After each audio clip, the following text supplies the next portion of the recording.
Ha? Sino po ba kayo, Ma?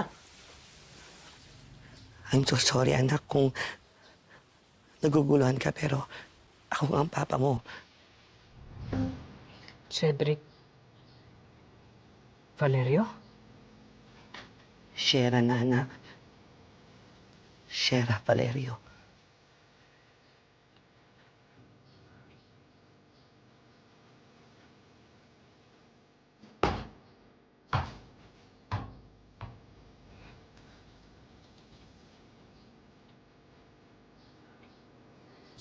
Sorry.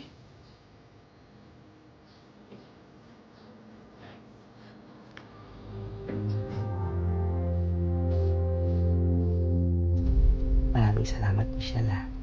Kasi napalaki mo ng maayos yung anak natin. Takang-taka nga ako dun eh.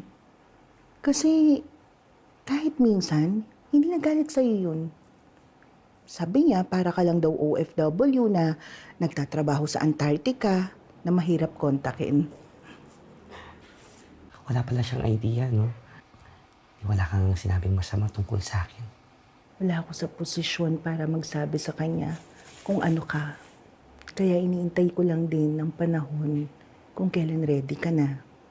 Pero hindi ko naman in-expect na 10 years pa lang kailangan mo. Alam ko, ang tagal, no? Pero ngayon ako nagkaroon ng lakas ng loob, eh.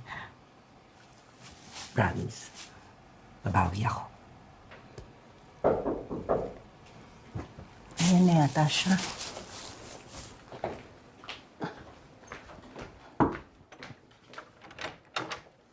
Oh, Diyos ko, Lord! Ano nangyari?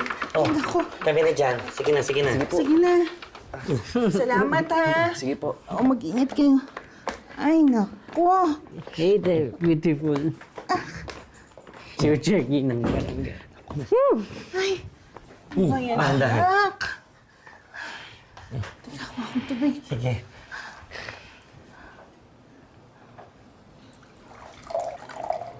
Hey, you.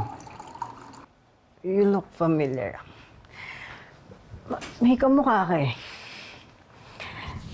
Pero, lalaki yun eh. Idol ko yun. Lalaki yun.